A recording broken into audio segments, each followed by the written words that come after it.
Okay, welcome back. Hopefully this is a return visit for you. This is day 3 of this endeavor for me, and decided to change the name. So from now on it's going to be Ruminations instead of the Rumi cast. It felt a little more aligned and in tune with what I'm working to do here. So without further ado, let's see what we got going on today.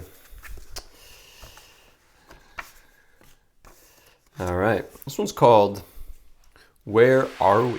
Where are we? Good question. Where are we? An invisible bird flies over, but casts a quick shadow. What is the body? That shadow of your love that somehow contains the entire universe. A man sleeps heavily, though something blazes in him like the sun, like a magnificent fringe sewn up under the hem. He turns under the covers. Any image is a lie. A clear red stone tastes sweet. You kiss a beautiful mouth, and a key turns in the lock of your fear. A spoken sentence sharpens a fine edge. A mother dove looks for her nest, asking, "Where? Coo? Where? Coo?"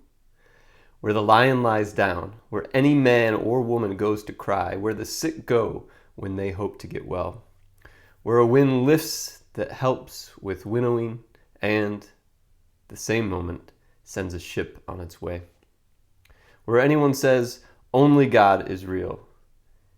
Yahoo! Where beyond, where? A bright weaver's shuttle flashes back and forth, east, west. Where are we? Maku, Maku, like the sun saying, "Where are we?" as it weaves with the asking. The friend comes into my body, looking for the center, unable to find it, draws a blade, strikes anywhere. There is a light seed grain inside. You fill it with yourself or it dies. I'm caught in this curling energy. Your hair. Whoever's calm and sensible is insane. Do you think I know what I'm doing? That for one breath or half breath I belong to myself as much as a pen knows what it's writing or the ball can guess where it's going next. Yeah, so this is a moment where I'm questioning my ability to really add anything of value here, right, to these words, which should be a legitimate question. It should be something that I'm always carrying as I walk in this alongside Rumi here for these.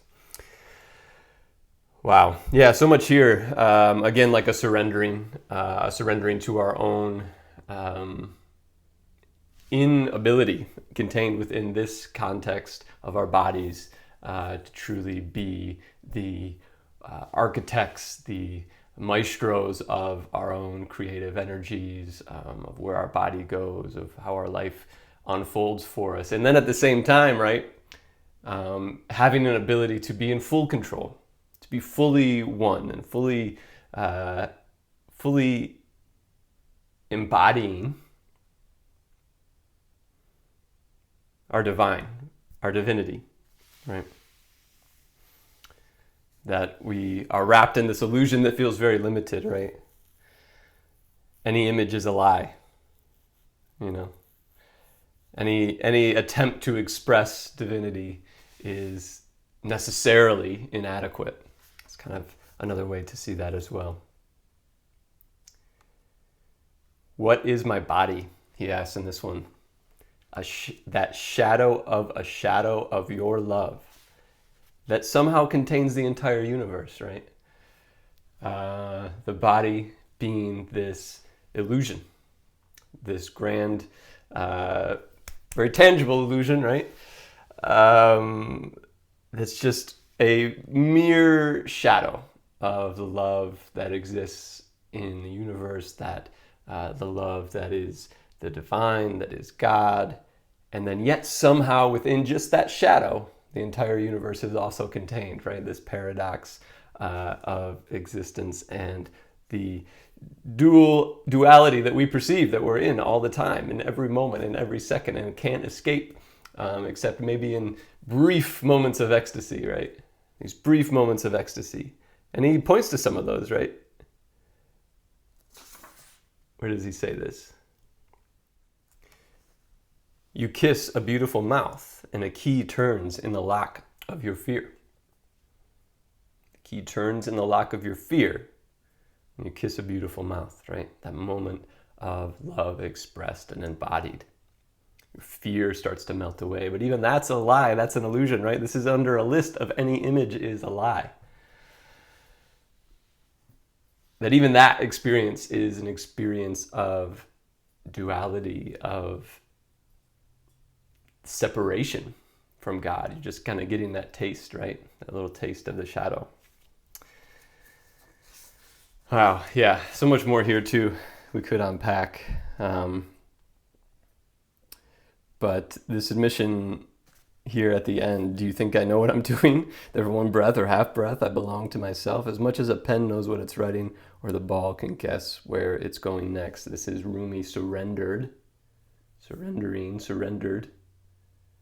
to something greater than himself, which is ultimately the goal and ultimately the place from which we all hope to express and create.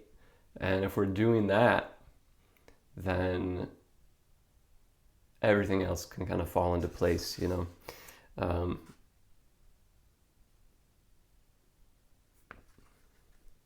And we never quite know how that's going to be and how it's going to come through. And that's where the trust, that's where the surrender, that's where the faith is so important in this grand journey that we're all undertaking. So thanks so much. As usual, I'm reading from Coleman Barks' translation of Rumi. Definitely recommend picking up a copy. It's been my greatest teacher. Rumi's been my greatest teacher all along this journey of life. So blessed to be able to continue sharing here. And much blessings on you all.